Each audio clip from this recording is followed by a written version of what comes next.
Hi everyone, this is Veronica. Today we are going to talk about combat casualty drugs. Now these are certain medicines which are recently invented especially at the times of wars or combat operations, which can help our soldiers for their health if they are injured before they can be reached to hospital. So we'll discuss in detail what are these drugs, who have discovered them, what kind of drugs have been invented, right? So for my video updates, you can follow me on Instagram and Facebook.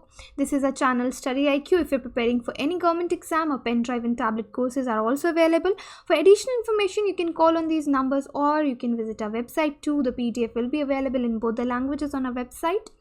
So what is the relevance of this topic from examination point of view? If I talk from UPSC perspective, it will be covered in your mains paper 3. And at objective level, combat casualty drugs, what are they? You should know, you should be aware about them. At subjective level, what is the utility of these CCDs for soldiers on battleground? We'll discuss that in detail. Now, why it is in news? Because DRDO is your Defense Research and Development Organization. So in their medical laboratory, they have come up with a range of combat casualty drugs that can extend the golden hour till the trooper is shifted to hospital. Like, just for example, if a soldier is injured during an operation in the war zone, so until the time he obviously is shifted to hospital. So it means when a soldier is injured in a combat operation, till the time he is shifted to the hospital, he can rely on these drugs, because these indigenously made medicines will be a boon for paramilitary and defense personnel during warfare. Now see, what are these combat casualty drugs? So these drugs are developed at the institute INMAS. INMAS is Institute of Nuclear Medicine and Allied Sciences, right? So it is a laboratory of DRDO.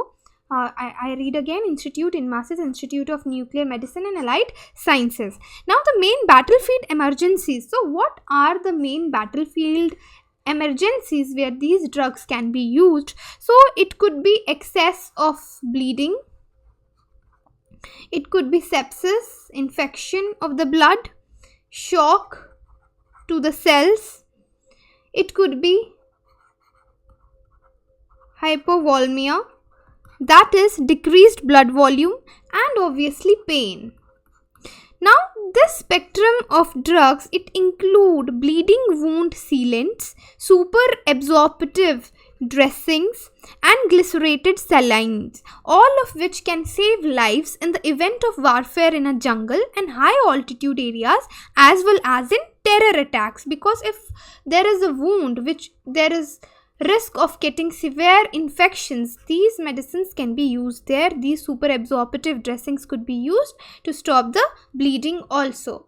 Now just see why such a move has been taken. Because there is only one medical person and very limited equipment to take care of soldiers during such combat in most cases, right? In when high altitude areas such operations are going, so it's not necessary the medical team is always there. Now this is compounded by battlefield conditions also. So conditions could be many. There could be forest, hilly terrains, inaccessibility of vehicles. So this is what has been said by the experts. And about the chances of survival and minimum disability are highest when effective first aid care is given within the golden hour. Now let's move further and take a look of few of such drugs in detail. We'll discuss. Now see, firstly we'll talk what they have invented is glycerated salines. Now among the drugs developed is glycerated saline. It is a battlefield intravenous fluid, okay, that does not freeze till minus 18 degrees Celsius, and it is very useful in handling trauma cases in high altitude areas. Now this glycerated saline, unlike the normal saline, it reduces inflammation, okay. So the drug can be life-saving, particularly if the traumatic edema, so the word is edema, this is the collection of fluid in tissues and cavities of the body especially in the brain and lungs. So this drug can be life-saving. Now it has life-saving capacities as it gives more time to the medical personnel to shift the wounded patient to a higher care facility. Now next is special medicated dressing. Now see this NMAS. Now I have told you the full form. You can tell me in the comment box again what is the full form of NMAS. Now NMAS has also developed a special medicated dressing material which is 200 times more absorptive than normal dressings during bleeding wounds.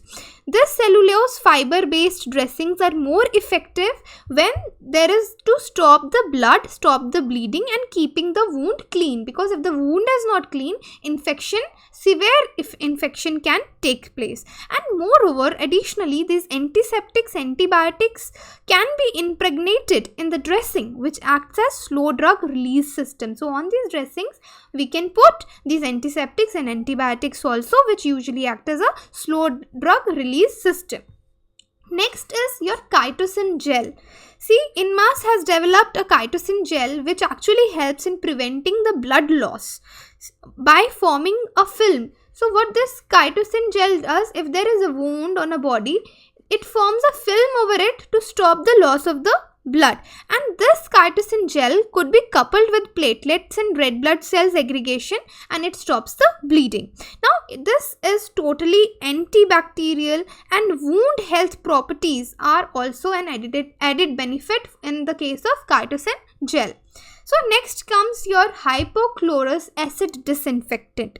Now part of the range is HOCl, that is your hypochlorous acid. It is a disinfectant for troopers, soldiers who are involved in jungle warfare in the forest areas, because it is helpful in treating the necrotizing fasciitis. Necrotizing fasciitis, this is a bacterial infection. It infects the tissue beneath the skin, and it is also known as flesh-eating disease, right?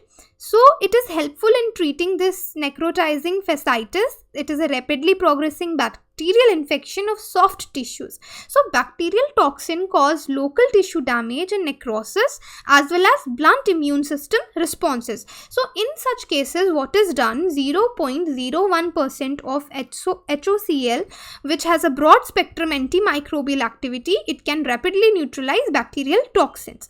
And last comes your nalbuphine injection. So NMAS scientists have discovered a new route for administering this nalbuphine injection to reduce the pain during mutilating war injuries. So 10 mg injection of this nalbuphine hydrochloride is more effective for an injured trooper if it is given through sublingual route instead of your intramuscular or intravenous route. So these are the CCDs which are in news. I hope I'm clear here. If you have any query, you can contact me, and the names of these drugs are very important and what function they play. They could be asked in your exam. Thank you.